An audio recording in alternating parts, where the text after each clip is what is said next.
We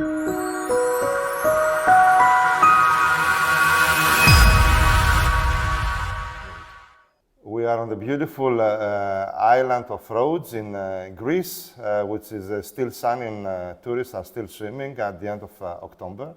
And I have the pleasure to have with me Mr. Anastasios Kostandaros, who is the organizer of the International Sea Tourism Festival, which happened just a few days ago. And of course, he's also the CEO of the Rhodes Tourism Promotion Organization.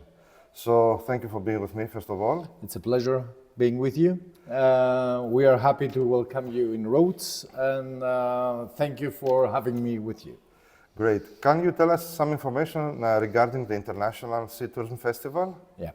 The International Sea Tourism Festival, which took place 2 days ago, it started on the 25th to the 28th of October in Rhodes. It was the fourth time that happened in the island. And we are exhibiting, we are offering the possibility to yacht owners, sea tourism professionals to exhibit, to present their businesses, their boats, their vessels, and present also the opportunities of sea tourism in the Mediterranean area. We had the pleasure to have with us around 30 journalists around the world, from Canada, US, to the United Arab Emirates, and to India. Everybody was here in order to understand and see the opportunities that maritime tourism or sea tourism is offering. Because sea tourism is not only yachting, it's diving, it's cruising, it's water sports. And here in Rhodes, we were good at it. So we had an excellent event, presenting also sustainable methods about the blue economy, smart technologies. So we had the pleasure to host around 4,000 visitors over the 4 days, which had the possibility to see the opportunities that maritime tourism is offering. I was very interested to attend some of your seminars and see that you're really dealing with the contemporary issues, like, as you said, the smart technologies in sea tourism. Yeah, we are always trying to give the next step in the business, to present it, because it's moving very fast. So we try to keep always an eye on it, offering the opportunity also to the participants and the exhibitors to present their products, their innovative products, but also to give the opportunity to the public to see how the business is growing, and in which direction we have to look at. So that's very important always, and we take care of presenting that. Great. Always. So after 4 years happening this festival on the island of Rhodes, what is the next step? The next step is to travel around the world. So the International Sea Tourism Festival needs to be international. So it's a product grown up and made in Rhodes. Okay. So that's an export product right away, and we have the great opportunity to present the 5th edition of the festival in Agia Napa Marina in Cyprus, one of the biggest and most beautiful and innovative marinas in the Mediterranean right now. It's a very one of the latest, newest projects around the Mediterranean in direction of yachting. So we're really happy to be in 2025 in Cyprus. Do we have the dates? We do have the dates. They are exactly the same dates as this year. Okay. It's from the 25th to the 28th of October in 2025. Great, great. And now, as regarding your second, let's say, hat as CEO of the Rhodes Tourism Organization, what is exactly the role of this organization? The Rhodes Tourism Promotion Organization has the role to promote roads around the world. Okay. We are a tourism board that it has the goal to promote roads, to open new markets, to keep the existing, to deal with DMCs, with travel agents, with airlines, and whatever it takes in order to grow the touristic wave we have around in roads. So we are taking this role very serious. We are having a direct connection to all our cooperation partners around the world. We are taking part to exhibitions and fairs representing roads. And we are looking and seeking always projects that will grow the touristic part of roads. So we are approaching the end of the season. How was the tourism this year in 2024 for Rhodes? We are really happy about the numbers. We had around 3 million arrivals this year. You have to imagine an island of 120,000 inhabitants has all these good strategies and also the facilities to host such a big amount of tourists, which the most important thing is that they come back, the most of them. Okay. That means that we offer them really good services here. We have excellent professionals with a great experience in tourism, great facilities, as I said before, and good opportunities to have a differential vacation every time. So it's not just one place to visit. There are surrounding small islands. So it offers a big scale of things, such as sea tourism, such as horse riding, or whatever it takes, cooking lessons, or whatever it takes to make them keep their interest and coming back again. Okay, so those tourists, they are coming mainly from Europe, European markets? Yeah, 85% around of our incoming tourism wave is coming from Europe. The UK is in the first position. Germany is following. Poland and France are following. So we have a great connection to our clients, let's say, and we have the great honor to have a lot of repeaters that coming for 20, 30 years, every year, once or twice a year, and they feel like home here. So that makes a difference. Apart from the leisure travel, which are the products would you consider as innovative and important for Rhodes? Rhodes is offering, in the last years, we have the biggest convention centers around the Balkans here. We can host great conferences and seminars around the world. They are choosing Rhodes for having that combination of leisure and business as well. So we've been known for the last 20 years as one of the most attractive conferences and business destination as well. Because we have the good hotels, we have good facilities which can host a lot of people, and we have also the areas that can host a good seminar or a good conference. That's one of the main parts that we're doing mostly off-season.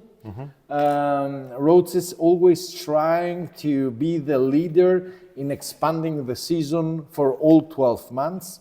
We are working on that direction, and as we see, we have worked good enough that we achieved having a 9-month season right now. So we are working on the 3 months to have a better flow throughout the year for our tourists and our businesses as well. Now that you're saying that, you give me the opportunity to ask about one of the major issues that they are discussed globally, which is overtourism.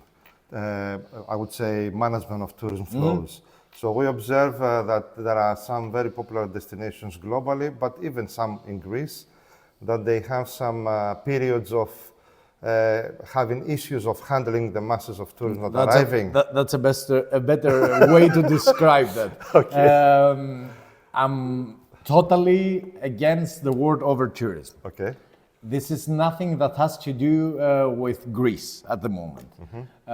We have periods with high demand where we have a lot of people coming in, and we have to manage them in the right periods. That's correct.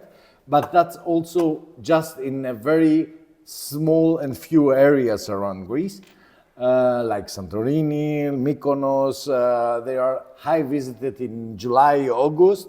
But overtourism means to us something totally different. It's a trend in the last months, especially in Greece.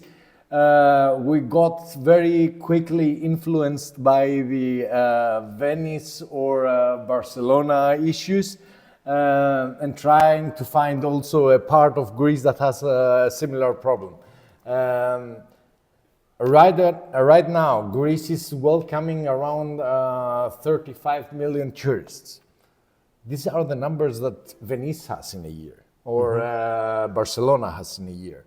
So there is no comparison what overtourism means really there and means here over in Greece. We have the expansion of tourists around Greece. We have lots of islands, lots of destinations.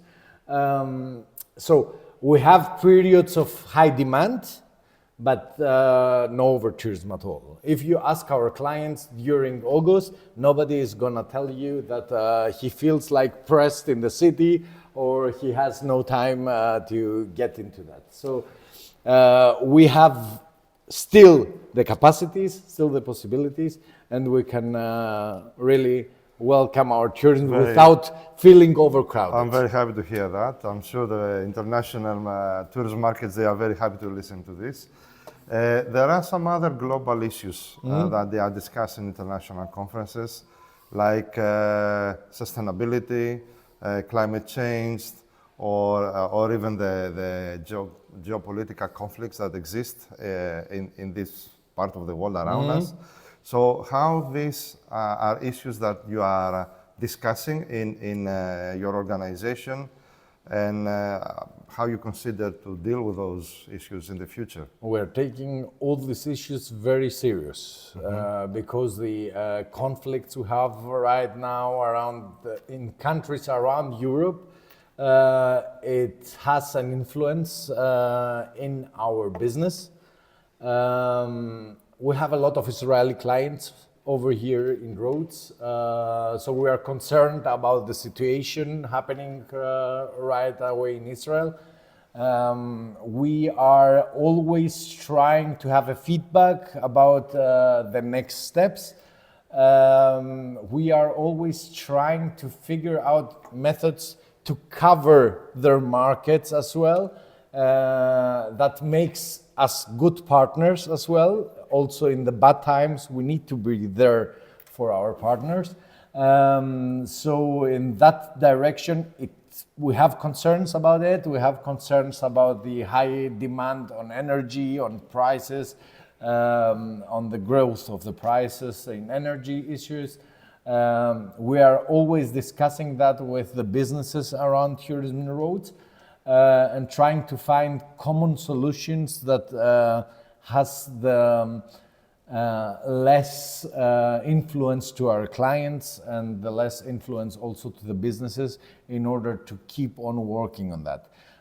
The Rhodes Tourism Promotion Organization is now working on sustainable development plan of Rhodes tourism for the next 5 years.